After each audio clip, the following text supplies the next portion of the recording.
세이브 코리아와 함께 탄핵 반대 집회를 주도해왔던 한국사 강사죠. 전한길 씨도 선고 당일에 이미 헌재 선고 결과에 승복한다 이렇게 밝혔고요. 또 오늘 보도된 조선일보 인터뷰를 통해서는 승복이 곧 법치주의다 이렇게 강조했습니다. 네, 전 씨는 지난 4일 헌재 대통령 파면 선고가 나오자 유튜브 방송에서 두 손으로 얼굴을 감싸고 안타까움을 표시하면서 저와 같은 뜻이었던 분들께 승복하길 부탁드린다. 그게 바로 우리가 추구한 자유민주주의와 법치주의라고 했는데요. 그 목소리 먼저 들어보시죠.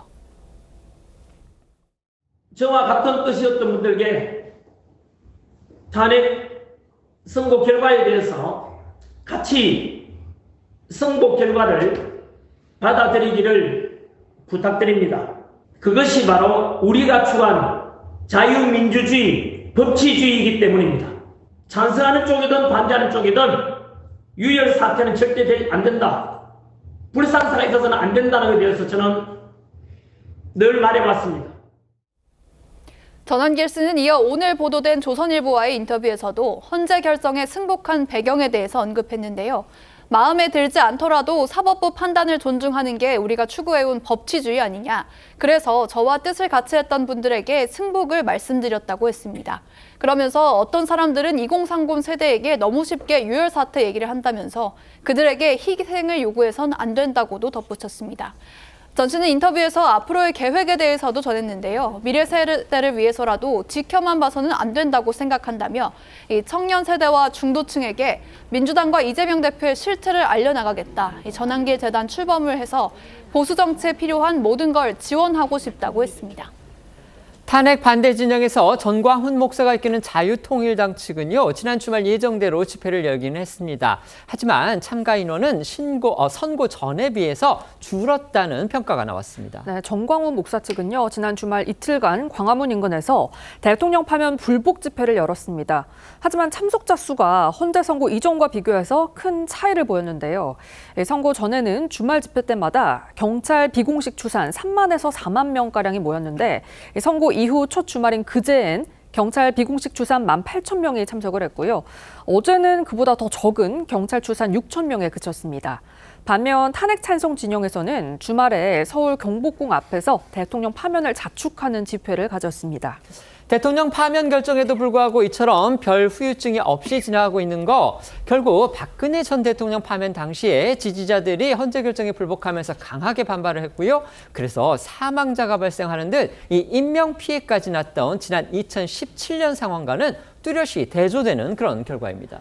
네, 이 지난주 금요일 대통령 파면이 현실이 됐을 때만 해도 이 윤 전 대통령 지지자들은 오열하고 일부는 욕설을 내뱉는 등 여기저기서 탄식이 쏟아지며 이 격앙된 반응을 보였습니다.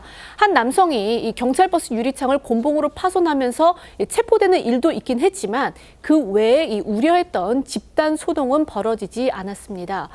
이 선고 당일 오후 2시쯤 안국역 일대에 모였던 시위대와 유튜버들 대부분 소란 없이 자진 해산했습니다. 이런 결과는 2017년 박근혜 전 대통령이 헌재에 의해 파면된 뒤 일부 지지자들이 경찰 버스를 뺏고 차벽을 오르는 등 폭력을 행사해서 4명이 사망하고 수십 명이 다쳤던 것과는 뚜렷이 대조됩니다. 이에 대해서 헌재 주변을 조기에 진공 상태로 만든 경찰의 대비책이 주요했고 무엇보다 탄핵 반대 진영 측의 자제와 성숙한 시민의식이 빛을 발한 결과란 평가가 나옵니다. 미국 권위지 뉴욕타임스도 한국 사회가 윤 전 대통령의 비상계엄 이후 대처하는 과정에서 지난 4개월간 민주주의의 취약점과 회복력을 입증했다고 평가했습니다.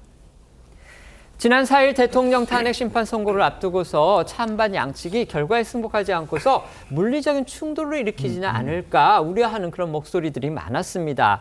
하지만 사망자까지 나왔던 8년 전과 달리 이번에는 큰 갈등 그리고 충돌 없이 지금 차분하게 지나가고 있습니다. 자, 어떻게 평가하십니까? 일단 첫 번째로는 경찰이 만반의 준비를 잘 했다고 평가를 합니다. 그리고 두 번째로는 우리 시민들의 성숙한 의식이 돋보인 하루였다고 저는 생각을 하고요. 또 마찬가지로 4월 4일 날 선고일이 예상보다 조금 빨리 이게 지정이 되면서 사실상 마음의 준비를 서로가 하지 않았냐 이런 생각도 해봅니다. 그리고 마지막으로 헌법재판소에서 나름대로의 명쾌하게 좀 판정을 내려줬고 국민들이 납득할 수 있는 그런 훌륭한 결정문을 써줬기 때문이 아닐까 그렇게 평가합니다. 네. 일단 뭐 헌법재판소가 8대 0이라는 결과로 일단 선고를 내렸기 때문에 더 이상의 어떤 이론의 여지가 없었던 측면이 아마 강하게 작용한 것 같아요. 네. 그런 측면도 있고 또 세이브 코리아 측이 승복선을 바로 해줬기 때문에 또 그것이 아마 전체에 좀 영향을 미친 것 같습니다. 그만큼 우리 사회가 이제 좀 예전보다는 좀 성숙한, 또 국민들 입장에서 보면 일단 현재 결과를 승복해야 된다는 그런 여론 조성이 저는 뭐 주요했지 않나 싶습니다. 네, 네.